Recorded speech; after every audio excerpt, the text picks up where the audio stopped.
Y bien, amigas y amigos, seguimos en su espacio Khalil Michel desde la Z, cada vez más cerca. El ejercicio político dominicano reclama, en virtud de los calendarios electorales, una serie de esquemas con lo que tiene que ver también con los candidatos vicepresidenciales que fueron electos, pues como tal, por cada uno de sus respectivos candidatos presidenciales la semana próxima pasada.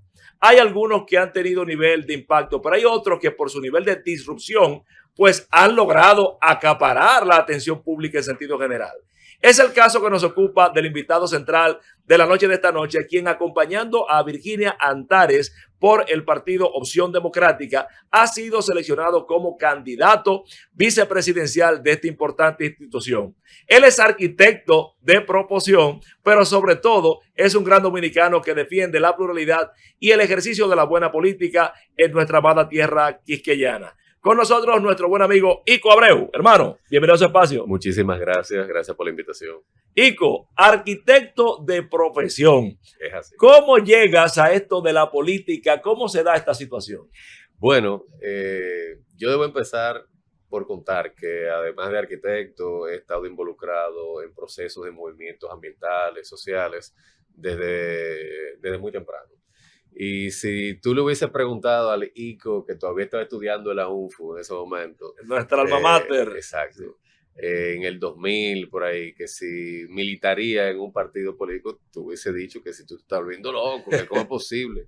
Porque desde mi perspectiva, militando en los movimientos ambientales y sociales, yo veía que la política partidista era esta cosa sucia, esta cosa, tú sabes, y yo me mantenía siempre al margen y yo rechazaba de plano, inclusive en procesos de movilizaciones, yo me aseguraba de que no hubiese participación política partidista para que no fuese a empañar ese proceso. Sin embargo, luego de unos 15 años militando, yo me di cuenta que era necesario. ¿Por qué? Porque con el activismo se puede llegar hasta un límite. Con el activismo en la calle, en la acera, muchas veces en la acera contraria, uno tiene forma de ejercer presión social, uno tiene forma de canalizar algunas cosas. Hemos visto, por ejemplo, cómo el activismo logró que se impidiera la construcción de una cementera en los Haitíes. Hemos visto cómo el activismo logró que el gobierno dominicano invirtiera el 4% de educación como manda la ley. Hemos visto cómo las movilizaciones llevaron a procesos judiciales en contra de unos esquemas de corrupción de los gobiernos anteriores. Pero, sin embargo, los cambios estructurales que nuestra sociedad necesita para poder convertirnos en ese proyecto de nación que merecemos, hay que hacerlo desde dentro de la política. Así Entonces, es. Desde hace unos 10 años, yo diría que ya yo había empezado a entender esa situación. Entonces yo insistía en que lo que debía suceder es que la ciudadanía comprometida, la ciudadanía preparada, la ciudadanía con ganas de que nuestro país cambiara para bien, pues entonces debía meterse a la política. Debía hacer un ejercicio serio de política, porque si se le deja ese espacio a la delincuencia, pues entonces vamos a tener delincuencia política siempre. En el momento entonces en el que Virginia se me acerca, porque yo empecé a militar en Opción Democrática desde sus inicios prácticamente. Yo recuerdo que todavía yo estaba estudiando en Estados Unidos y la primera vez que yo voté por Opción Democrática, yo me trasladé desde Cincinnati, donde yo vivía, a Nueva York. A votar. Wow. Sí. Manejé casi 12 horas a votar solamente. Y aquí hay gente que lo tiene en la esquina de la casa y no se anima. ¿Qué le puedo decir? Entonces, tan pronto regresé al país, me organicé como Opción Democrática. Y hace nada, o sea, cuando Virginia me dice, Ico, yo necesito que tú me acompañes en la boleta, por coherencia yo dije que sí. Claro. O sea, aunque eso tenga el impacto que tenga en mi ejercicio profesional, que yo trabajo tanto en arquitectura como en el área del cine también, yo tuve que decir que sí, por coherencia. Entonces, ese fue prácticamente ese proceso. Algo importante, porque en muchas oportunidades todo se tiende a politizar y todo el que te conoce, como es mi caso, sabe de la resiedumbre de tus convicciones y de la fortaleza de tus ideas.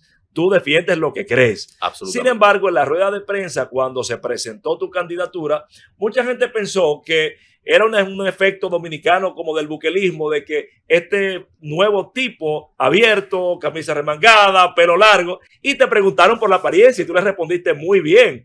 ¿Pudieras compartir con nosotros qué significa para ti ese tema disruptivo de que rompe los parámetros del formalismo y tenemos un ico de pelo largo como candidato vicepresidencial? Mira, a mí honestamente me sorprendió la pregunta. Me sorprendió y no me sorprendió. Me sorprendió porque yo esperaba que en un contexto como ese se me preguntara de cosas importantes. Claro. ¿Sabes?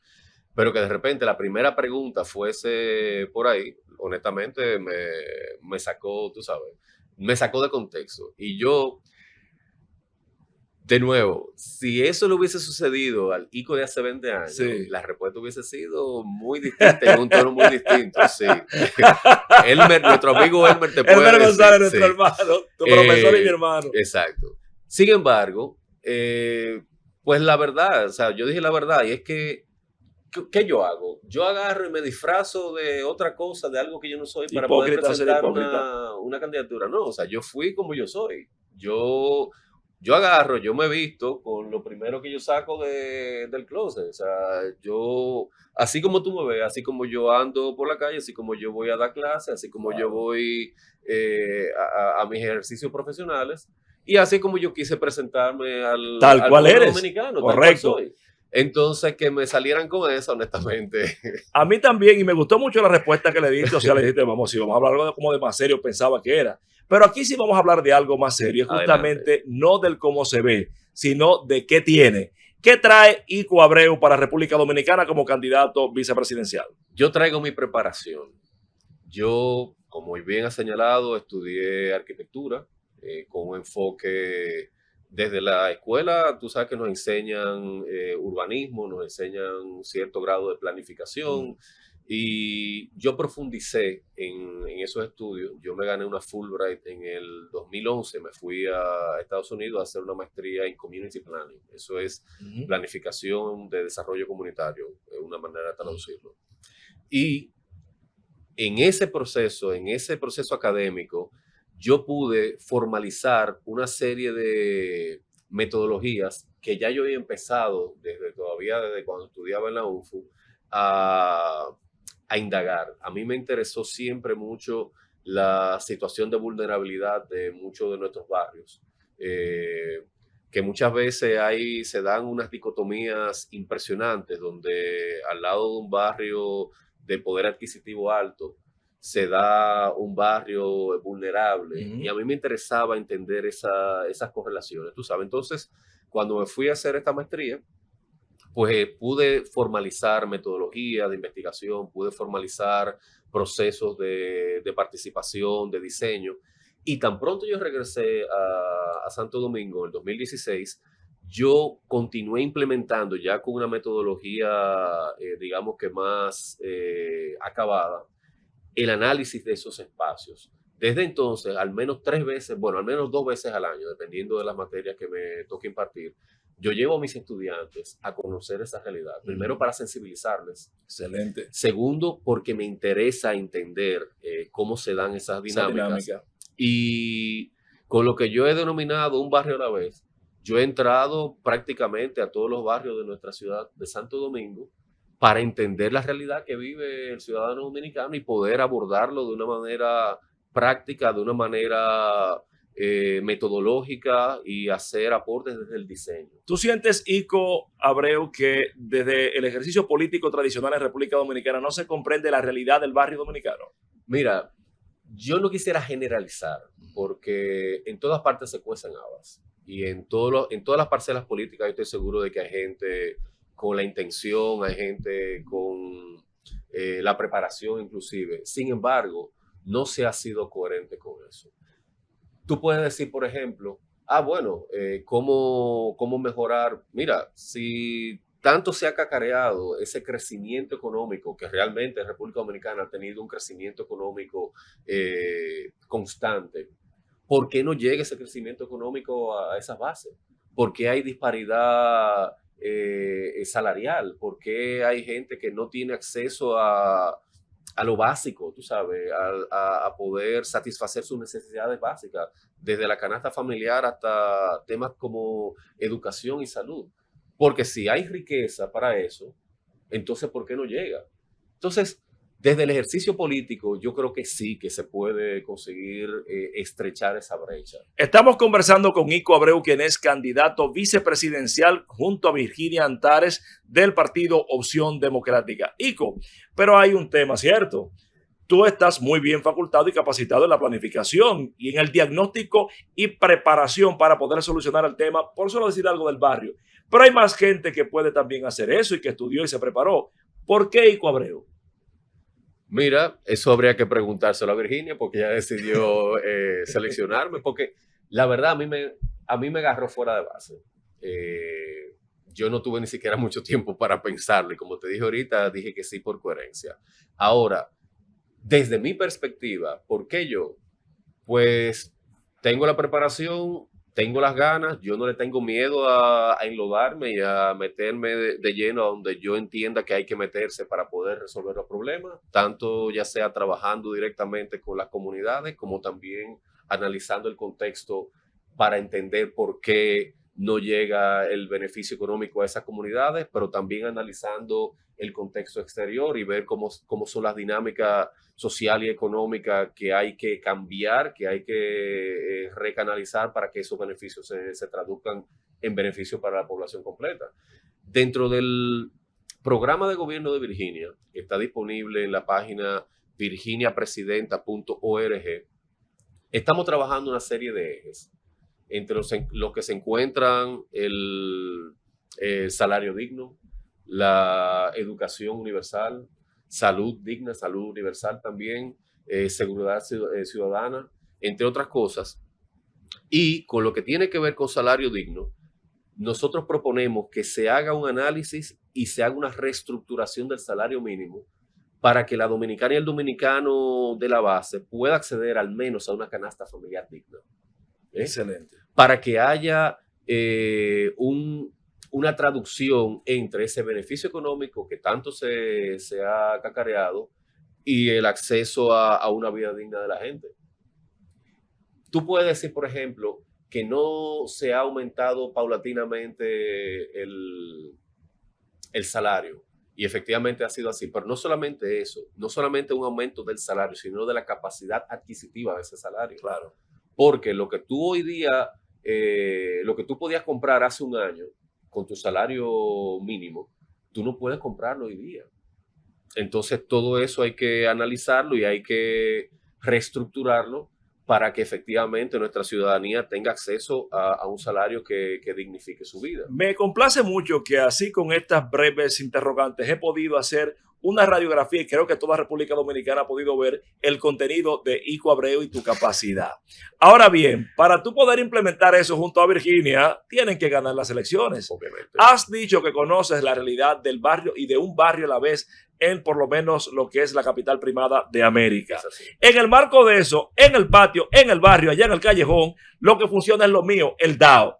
Entonces, ¿cómo compatibiliza Ico Abreu esta realidad con el arte de hacer la buena política para poder triunfar a nivel electoral?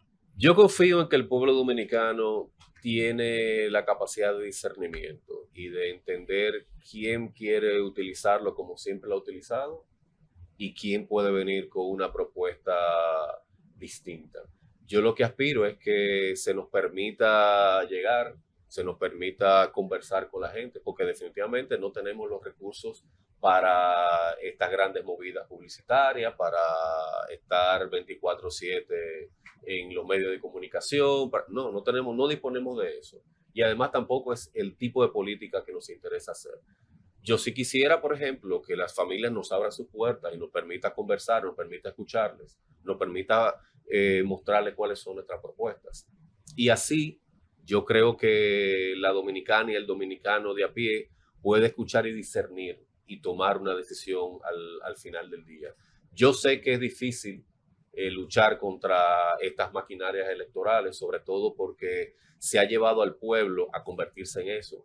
Pero eso no es el pueblo dominicano. O sea, el pueblo dominicano combativo, el pueblo dominicano que ha sabido tirarse a la calle, a tomar el control de su rumbo en momentos como dictaduras, en momentos donde la política era mucho más difícil en ese sentido, ha sabido estar a la altura de las expectativas. Yo no creo que sea distinto hoy. Yo sé que sí, que está el dame lo mío, como tú has señalado, que no es el caso nuestro. Nosotros ni creemos en ese tipo de política, ni tampoco contamos mucho menos con recursos para eso, pero sí queremos llegar a presentar esas propuestas. ¿Cómo tú evalúas el tema del ejercicio político dominicano que transita desde un discurso de una ideología robusta en principio y termina en lo clientelar? Lo digo porque, por ejemplo, el profesor Juan Bosch inicia con todo un concepto democrático y termina en dictadura con respaldo popular. Usted tiene que el mismo PRM arranca de una manera y al final tiene que implicarse y asumir prácticas también. ¿Cómo hacer en República Dominicana para poder pues hacer la buena política y que los hombres y mujeres se elijan por ideas y no por recursos? Mira, eso es un proceso muy arduo y largo. Nosotros estamos aquí para quedarnos, estamos aquí para andar ese trecho, ese camino completo. Todo se cambia a través de la educación, a través de la formación. Yo creo firmemente en el poder que tiene la educación y en el poder que tiene el conectar con la gente. Y a fin de cuentas, el poder lo tiene la gente. Y la decisión va a ser de esa dominicana y ese dominicano que consiga escucharnos y tomar una decisión educada. Ustedes que son oposición también ha dicho gran parte de la oposición mayoritaria en República Dominicana que hubo un uso y abuso de los recursos del Estado en el proceso municipal. ¿Tú sientes que fue así? Mira, yo no tengo pruebas específicas. Yo estuve trabajando en un colegio electoral y yo puedo hablar de esa realidad. Sin embargo, yo no puedo hacerme el de la vista gorda y no ver lo que se movió en todos los medios, lo que se evidenció en todos los medios de manejo ilícito del proceso electoral, de dinero a cambio de, o sea, comprando cédula, dinero comprando voluntades, y eso está ahí, ese dinero sale de algún sitio. Los que están ahora hacen uso de los recursos del Estado, los que tuvieron antes también lo hicieron.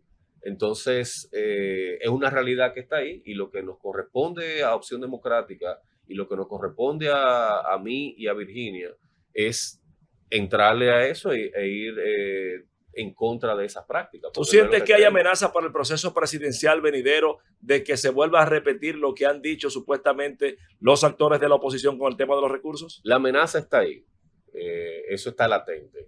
A mí lo que sí me parece muy hipócrita, que los candidatos de los partidos que han estado ahí por 20 años y que han hecho uso y abuso de esos recursos quieran venir ahora a endilgárselo a los que están.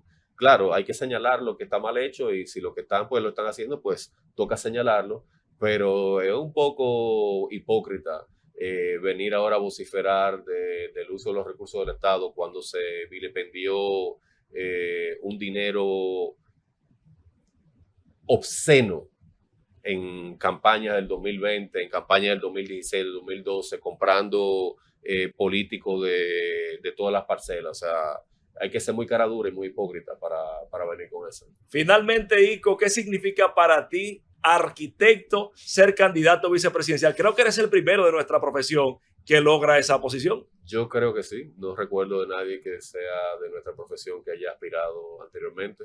Pues mira, para mí significa un reto enorme, tanto desde el sacrificio de mi quehacer profesional, porque aunque yo no abandono mis proyectos, obviamente yo tengo que buscar cómo solapar ese quehacer profesional con este ejercicio político, porque si yo no trabajo no como, yo no vivo de la política, a diferencia de lo que se estila, yo vivo de mi trabajo.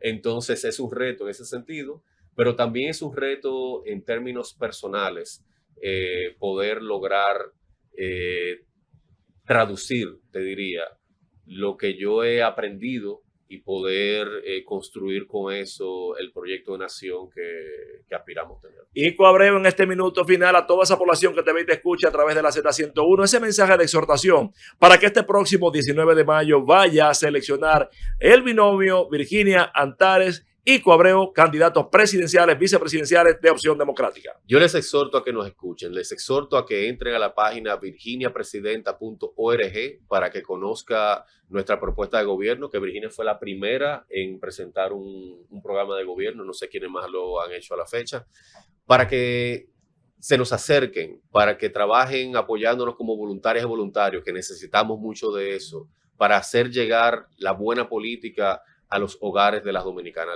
y los dominicanos. Hermano querido, gracias por haber participado. Gracias a ti. El arquitecto Ico Abreu, candidato vicepresidencial acompañando a Virginia Antares por Opción Democrática. Con esto despedimos la entrega de la noche de esta noche. Nos despedimos no sin antes recordarles que mañana estaremos a las 7. Khalil Michel desde la Z, cada vez más cerca. Llévatelo, Francis.